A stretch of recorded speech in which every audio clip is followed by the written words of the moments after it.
What's up, Filio family? Thank y'all for joining us back to Only Reaction. Today we got a good one for you. Right now we're gonna be watching the facts about slavery never mentioned in school. The world is changing rapidly. I know you see what's happening. If you're new to the channel, make sure you join the family. Smash that like button and comment down below if you never heard this. Whoa, nah, I never knew that. The instrumental use of the history of slavery today also underlies the claim that slavery grew out of racism. For most of its long history, which includes most of the history of the human race, slavery was largely not the enslavement of racially different people, for the simple reason that only in recent centuries has either the technology or the wealth existed to go to another continent to get slaves and transport them en masse across an ocean. People were enslaved because they were vulnerable, not because of how they looked. The peoples of the Balkans were enslaved by fellow Europeans, as well as by the peoples of the Middle East, for at least 6 centuries before the first African was brought to the Western Hemisphere. Before the modern era, by and large, Europeans enslaved other Europeans, Asians enslaved other Asians, Africans enslaved other Africans. True. And the indigenous peoples of the Western Hemisphere enslaved other indigenous peoples of the Western Hemisphere. Wow. Slavery was not based on race, much less on theories about race. Only relatively late in history did enslavement across racial lines occur on such a scale as to promote an ideology of racism that outlasted the institution of slavery itself. Wherever a separate people were enslaved, they were disdained or despised, whether they were different by country, religion, caste, race, or tribe. In East Africa, the Maasai were feared slave raiders, and other African tribes, either alone or in conjunction with Arabs, enslaved their more vulnerable neighbors. Wow. As late as 1891, it was reported that Manyuema slavers had demoralized surrounding tribes, destroying crops, and famine reigned everywhere. Even in the early 20th century, crazy, man. Abyssinians were still raiding other Africans and carrying off slaves. It was 1922 before the British had gained sufficient control in Tanganyika to stamp out slavery there. Arabs were the leading slave raiders in East Africa, ranging over an area larger than all of Europe. The total number of slaves exported from East Africa during the 19th century has been estimated to be at least 2 million. What? The 2 form million? in which the story of slavery has reached most people today has been along the lines of the best-selling book and widely watched television miniseries Roots by Alex Haley. Challenged on the historical accuracy of Roots, Haley said, "I tried to give my people a myth to live by."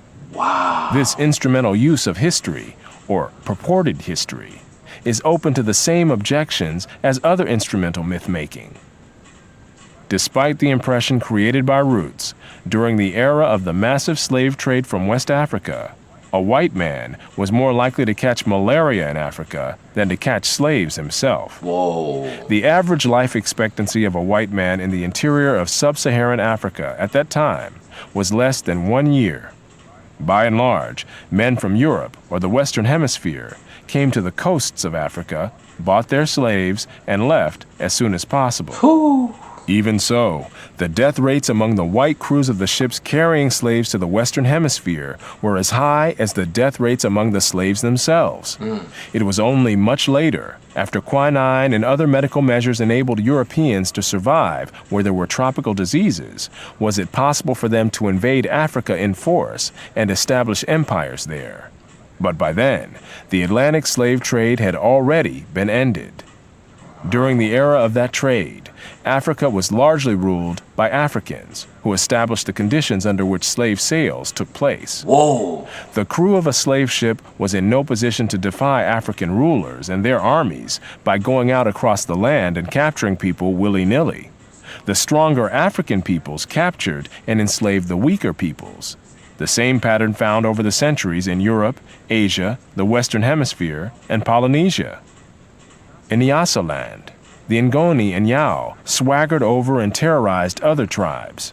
In Uganda, the Baganda made life miserable for their neighbors. And the Nyoro and Hima of Anko enslaved Toro women and children. Whoa, man. The Tutsi dominated the Hutu in Rwanda. The Maasai lorded it over the Kikuyu and Kamba, and the latter, in turn, held the Indorobo in a kind of serfdom. It was precisely the fact that Europeans, except for the Portuguese, seldom participated in the raids that captured and enslaved Africans that enabled most people in Europe and the Americas to remain oblivious to the traumatic experience that this was, with some Africans committing suicide to avoid capture and wives being whipped as they tried to cling to their husbands or children. Wow, man. Historian David Breon Davis pointed out that Europeans had little contact with the actual process of enslavement, and that, as late as 1721, the Royal African Company asked its agents to investigate the modes of enslavement in the interior. Europeans typically saw only the end results, enslaved people being offered for sale on the coast. It was much the same story in the Ottoman Empire, where those who bought slaves had no idea what these slaves had been through before. The unique position of the Western world in the history, and especially the destruction of slavery, need not imply that there was unanimity within the West on this institution. In addition to whites who defended the enslavement of Africans on racial grounds, or who opposed general emancipation on social grounds, there were many whites, and even blacks, who defended slavery as a matter of self-interest as slave owners.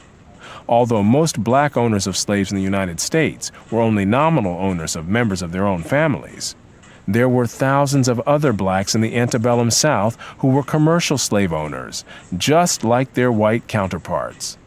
An estimated 1/3 of the free persons of color in New Orleans were slave owners, and thousands of these slave owners volunteered to fight for the Confederacy during the Civil War. Black slave owners were even more common in the Caribbean. In short, there were many defenders of slavery in the West, even in the 19th century. And outside the West, slavery was too widely accepted to require defense. No other nation ended slavery in the same way as the United States did, and few ended it after so short a struggle, as history is measured. How and why did slavery end in most of the world? There were two major processes. Over the centuries, as more and more territories around the world consolidated into nation-states with their own armies and navies, raiding those territories to capture and enslave the people who lived within them became more hazardous in itself, and also risked military retaliation against the countries from which the raiders came. Thus, more and more peoples became off-limits to slave raiders over time.